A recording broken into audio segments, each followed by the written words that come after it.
이번 동영상에서는 다차원 분석을 위한 다차원 데이터 모형을 나타내는 데이터베이스 스키마인 스타 스키마에 대해서 공부해 보도록 하겠습니다.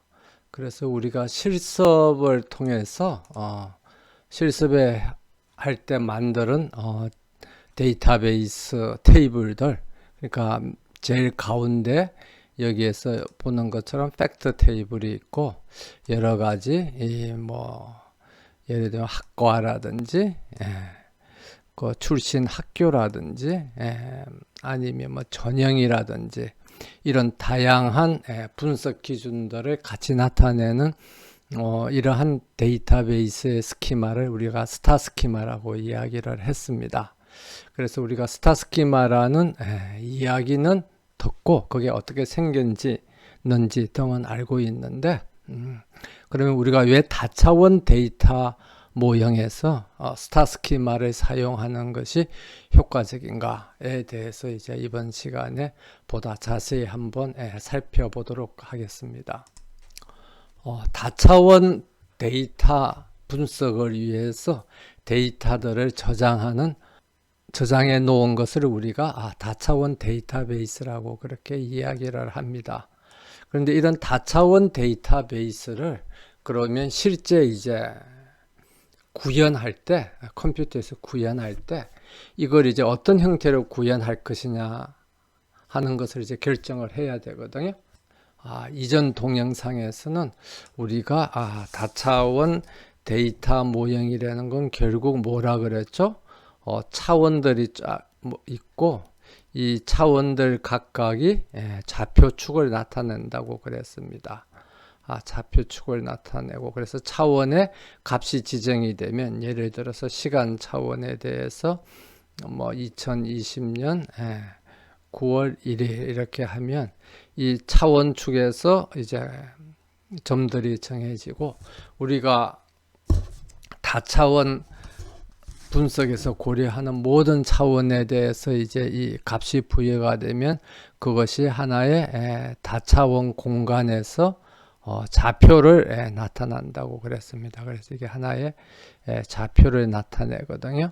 그래서 이 좌표 값들이 다 정해진 것이 이제 결정이 되면 이 좌표에 대해서 어떤 값을 부여하는 것이 이제 다차원 데이터 모형이라고 그렇게 설명을 했습니다. 그래서 식으로 쓰면 이제 y값, 우리가 찾고자 하는 값 또는 데이터는 어떤 이 차원의 값을 x1부터 쭉 해서 xn이라고 그러면 x1부터 xn 즉 차원의 값들이 이렇게 정해지면 그 차원의 값이 정해짐으로써 결정되는 그 좌표에 대해서 이제 하나의 y 값을 부여하는 것이 이 다차원 데이터 모형이라고 그렇게 이야기를 했습니다. 그래서 다차원 데이터 모형은 결국 우리가 데이터 분석에서 사용하는 그 함수의 형태를 가지는 겁니다. 그래서 x 값들이 정해지면 y 값이 얼마냐? 우리가 그게 궁금한 거죠. 그런데 이제 그러한 데이터를 컴퓨터 안에 저장하려고 그러면 어떤 이제 자료 구조를 사용해서 컴퓨터에서 사용하는 그런 이제 데이터를 저장하는 방법들이죠. 그런 데이터 저장 방법을 사용해서 이런 다차원 데이터를 저장하는 게 좋으냐 하는 것이 이제 다차원 데이터베이스의 저장 형태인데 다차원 데이터베이스의 저장 형태 중에서 가장 우리가 쉽게 이해할 수 있는 것이 이 배열입니다. 우리말로 하면 배열이고 영어로 하면 이제 array라고 그렇게 이야기를 하죠. 그래서 이제 다차원 데이터들을 여기 있는 것처럼 예를 들어서 시간 차원과 제품 차원과 매장 차원에 대해서 우리가 측정 값들이 매출액, 그 다음에 매출량, 그 다음에 매출의 원가 이런 것들을 이제 나타낸다고 할 때 이것을 시간의 값이 주어지고 그러니까 시간에 2004년 10월 5일 값이 주어지고 제품의 신발이라는 값이 주어지고 매장의 종로 매장이라는 값이 주어지면 거기에 대해서 이제 매출액은 15만 원, 그 다음에 판매 수량은 100개, 그 다음에 매출 원가는 10만 원, 뭐 값이 요새 물가하고는 다르게 의미가 없습니다만은 자관 어쨌든 이렇게 할당해 놓은 것이 이 다차원 데이터베이스인 겁니다. 그럼 이런 다차원 데이터베이스를 어떻게 표현할 것이냐 할 때 이 다차원 데이터베이스를 어떻게 구현할 것이냐 이렇게 할 때 구현하기 쉬운 가장 간단한 방법은 배열을 사용을 하는 겁니다. 그래서 우리가 이제 이런 4차원 배열이 있으면 세일즈 MDB라는 배열이 있으면 시간, 제품, 그 다음에 매장, 그 다음에 이 배열을 사용하기 위해서는 우리가 지난 시간에 다차원 데이터를 나타내기 위해서 두 가지 방법이 있다고 그랬죠. 하나는 이 측정값 각각을 별도의 칼럼으로 나타내는 referential approach. 그러니까 측정값이 뭐냐에 따라서 그 값들을 각각의 칼럼으로 나타내는 게 있고, 그 다음 것은 측정값도 이제 차원처럼 생각해서 여기 지금 이게 이제 그 방법이죠. 지금 이 방법대로 나타내는 제네릭 일반화된 제네릭 어프로치라고가 있다고 그렇게 이야기를 했습니다. 그런데 이제 실제 이런 값을 나타내는 데이터 구조를 배열을 사용하기 위해서는 제네릭 어프로치를 사용을 해야만 됩니다. 그래서 왜냐하면 우리가 어떤 배열을 정의를 하면 그 배열에 대해서는 값이 한 개가 주어지는 거죠. 그래서 그 배열의 각각의 차원에 대해서 첨자를 이렇게 다 부여를 하면, 그래서 2004년 10월 5일 슈즈 종로 세일즈 하면 값이 하나만 이렇게 저장을 해야 되거든요. 그래서 사용자들이 여기에 첨자를 입력을 하면 그 값이 이렇게 불려져서 나와서 이제 표시가 되는 거죠. 그래서 우리가 배열을 사용을 하기 위해서는 지네릭 어프로치를 이제 사용을 하고, 그 대신 배열을 사용을 하면 그냥 여기에 값만 이렇게 부여하면 우리가 생각하는 것 차원의 값들을 부여하면 그 값이 바로 나오기 때문에 굉장히 쉽게 이제 우리가 다차원 데이터들을 표시를 할 수가 있습니다. 그래서 예를 들면 이제 학생의 성적이 있다. 학생 3명, 홍길동이랑 김삼수랑 이재수랑 3명의 학생이 4종류의 시험을 봤어요. 국어, 영어, 수학, 탐구. 그래서 이제 예를 들면 뭐 수능 모의고사를 봤다. 그렇게 되면 이런 데이터는 그럼 어떻게 저장하느냐 하면 배열을 하면 2차원 배열로 이렇게 매트릭스로 저장을 합니다. 그래서 그레이드라는 이런 그 배열에다가 이렇게 데이터 값을 입력을 하죠. 그 다음에 그럼 여기에 이 값이 4개, 그 첫 번째 행에 대해서는 이렇게 값이 4개가 이렇게 쭉 부여되어 있죠. 그럼 이 첫 번째 행, 그러니까 배열에서는 그 첨자를 우리가 1부터 사용하지 않고 보통 컴퓨터에서는 0부터 사용하죠. 그래서 그레이드, 예를 들면 이렇게 부여하는 거는 그레이드 0은 77, 68, 86, 76이라는 겁니다. 그러면 여기서 0이 누구를 나타내느냐 그러면 만약 0이 여기 있는 이 홍길동을 나타낸다 그러면 홍길동의 값을 우리가 알고 싶다. 그러면 다른 말로 하면 그레이드, 사용자들은 그레이드 여기에다가 이제 홍길동 이렇게 입력을 하겠죠. 이렇게 입력을 하면 여기에 입력된 이 홍길동이라는 값을 배열의 첨자인 0으로 바꿔주는 그 중간에 이제 어떤 또 다른 자료 구조가 있어야 되겠죠. 그래서 예를 들어서 뭐 학생이라는 예를 들어서 그 중간에 학생이라는 이런 우리가 보통 딕셔너리를 많이 사용하는데 딕셔너리가 있다 그러면 거기에 홍길동은 0이고 김삼수는 1이고 그 다음에 이재수는 2고 하는 그런 어떤 그 사용자들이 아는 값을 내부의 컴퓨터 시스템의 값으로 바꿔주는 그런 그 중간 매개가 되는 자료 구조가 있어야 되겠습니다. 그래서 우리는 그냥 간단하게 그런 게 있다고 가정을 하면 이 값은 이제 홍길동에는 0이라는 걸 아니까 그래도 홍길동 하면 0의 값이 이렇게 쭉 나오는 거죠. 그러면 또 첫 번째 값은 국어이고 근데 여기에 이제 시험 성적이 4개가 입력이 되잖아요. 4개가 입력이 되는데 첫 번째 것은 국어이고 두 번째 것은 영어이라는 것을 나타내는 또 그런 이제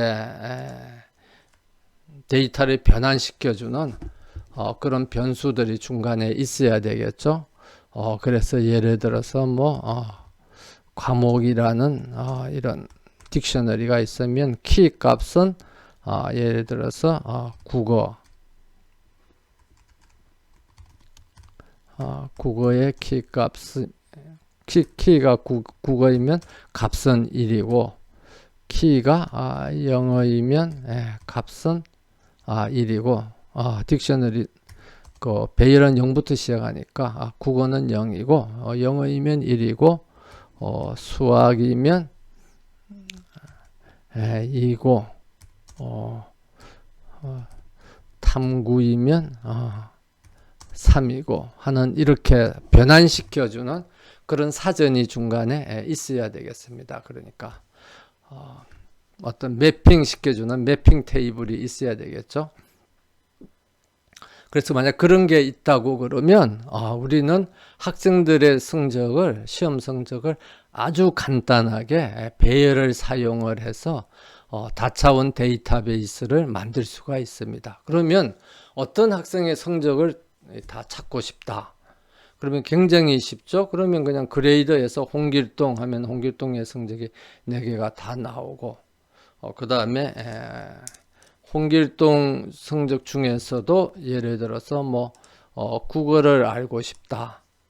그러면 홍길동 그 다음에 국어 그러면 이게 뭘로 바뀌는 거예요? 그레이드 해서 홍길동이는 0이고 그 다음에 국어도 0이고 그래서 그레이드 0, 0 하면 가장 첫 번째 있는 이게 이제 77이 이렇게 나오게 되는 겁니다.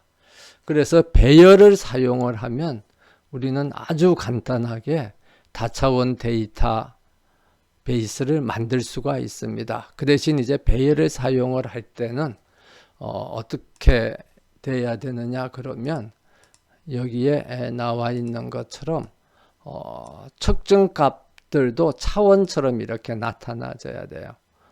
그래서 측정 값도 차원처럼 하나의 좌표축을 구성하는 것처럼 다른 말로 하면 배열의 하나의 차원을 구성을 하는 거죠. 그래서 이렇게 배열을 사용을 할 때는 측정 값도 측정 값이 뭐냐, 세일이냐, 뭐냐, 그러니까 측정 값의 종류죠, 또는 이름, 측정 값의 이름도 이것이 뭘로 표시되어야 하냐면 차원으로 표시가 돼야 됩니다. 그렇지 않고 그래서 지난 시간에 다차원 데이터 모형 중에서 우리가 말한 지네릭 어프로치를 사용해서 나타내는 것이 굉장히 편리합니다. 그리고 이해하기도 쉽고 그래서 그렇지 않고 만약에 레퍼런셜 어프로치라 그랬죠. 레퍼런셜 어프로치를 해서 이것을 각각의 칼럼을 따로따로, 그러니까 여기에 이 대신 예를 들면 세일즈를 나타내는 칼럼을 하나 나타내고 number of units를 팔린 수량을 나타내는 칼럼을 나타내고 원가를 나타내는 칼럼을 이렇게 나타내면, 이걸 이제 배열로 나타내려면 어떻게 돼야 됩니까? 이걸 이제 배열로 나타내려면 이 각각의 이 측정 값별로 다른 이제 배열을 만들어 줘야 되는 거죠. 그러면 다차원 데이터베이스가 하나의 다차원 데이터를 나타내는데, 다차원 데이터베이스가 한 개가 만들어지는 게 아니라 몇 개가 만들어지는 겁니까? 이 경우에는 세 개가 만들어지는 거죠. 그러니까 세일즈 다차원 베이스, 그 다음에 판매량 number of units 다차원 베이스, 그 다음에 코스트 다차원 베이스, 이렇게 따로따로 만들어야 되는 겁니다. 그러면 굉장히 불편하죠. 그리고 이게 따로따로 서로 다른 다차원 데이터베이스니까 이것들이 묶여서 서로 연관해서 분석하려고 그래도 불편하고, 그래서 이렇게 레퍼런셜 어프로치로 데이터를 나타내면 안 되고 지네릭 어프로치로 나타내서 이제 나타내는 경우에는 배열을 사용을 하면 아주 간단하게 우리가 다차원 데이터베이스를 구성을 할 수가 있습니다. 그러면 예를 들어서 세일즈 MDB 2004년 10월 슈즈, 그 다음에 종로 세일즈 하면 이제 값이 15만이 쭉 나오는 거죠. 그러면 이 경우에도 여기에 값이 입력하기로는 뭐 2004년 10월 됐는데, 이게 내부적으로는 뭐 여기에 대응하는 이제 첨자가 이렇게 부여가 돼야 되겠죠.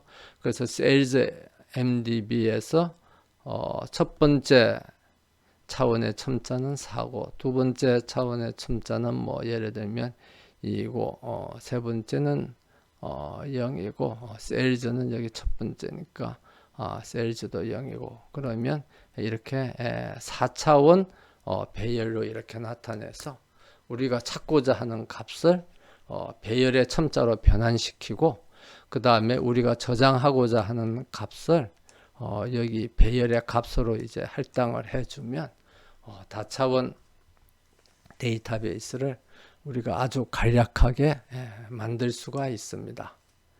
그런데 이제 이런 면에서 보면 배열의 장점은 아주 간단하고 누구나 쉽게 만들 수 있는 거죠. 근데 이제 문제점이 뭐냐 그러면 배열의 크기가 굉장히 커져요. 그래서 예를 들어서 이 경우에도 뭐 만약 날짜별로 매출량이나 그런 걸 다 기록을 해서 한 10년치를 저장을 한다. 그러면 1년에 360을 10년 하면 약 3,000개의 세 번째 배열에 대해서는 3,000개 정도가 있고, 그 다음에 가게가 100개가 있다. 그러면 100개 그 첨자의 값이 0부터 99까지 가야 되는 거죠. 그 다음에 팔고 있는 제품의 아이템이 1000개이다. 그러면 배열 사이즈는 1000 곱하기 100 곱하기 3000에다가 여기 이제 빠졌습니다만은 우리가 값을 3개를 이제 세일즈하고 number of units 하고 코스트하고 3개를 값을 기록을 하잖아요. 그럼 다시 이제 곱하기 3을 해야 되는 거죠. 그러면 여기에 100만, 1000만, 3억 개가 아니라 3, 3억 9 하면 한 9억 개, 대략 한 10억 개의 셀이 생기는 겁니다. 그러면 그 10억 곱하기 각각의 셀에 예를 들면 실수 플로트를 32로 해서 32비트짜리 실수로 표현을 하면 용량이 무지 커지는 거죠. 그러면 우리가 계산을 한번 해보면 32비트 곱하기 10억 하면은 어떻게 돼요?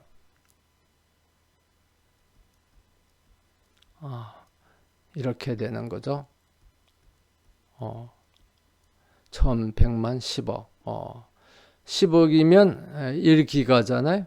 그러면 이 간단한 매출에 관한 다차원 데이터베이스를 저장하는데 32기가라는 굉장히 큰 저장 공간이 필요합니다. 그런데 이게 뭐 32기가면 괜찮은데 만약 다른 차원이 추가돼서 고객별로 다 이걸 또 저장을 해야 된다. 그럼 고객이 몇 명이죠? 예를 들면 10,000명이다. 사실 뭐 10,000명은 너무 작지만 만이다 그러면 여기에다가 또 만을 곱해줘야 되는 겁니다. 그러면 32기가 곱하기 만 하면 어떻게 되는 거죠? 320테라가 되는 겁니다. 이렇게 되면 거의 뭐 우리가 아무리 큰 저장 공간을 가지고 있고 요새 저장 공간 뭐 하드디스크나 SSD나 그 값이 싸다고 해도 도저히 이렇게 기하급수적으로 늘어나는 다차원 데이터를 하나의 배열에다가 저장하는 것은 불가능합니다. 그렇기 때문에 배열은 이 다차원 데이터베이스가 아주 조그만 할 때 차원의 개수도 몇 개 안 되고 그 다음에 각각의 차원의 들별로 원소의 개수도 많지 않은 그런 경우에 이제 배열을 사용하는 게 효과적입니다. 그리고 뭐 차원의 개수가 많고 각각의 차원별로 원소의 개수들이 굉장히 많은 그런 다차원 데이터베이스의 경우 배열을 사용해서 다차원 데이터베이스를 구현한다는 것은 굉장히 비효율적이라고 우리가 그렇게 이야기할 수 있겠습니다.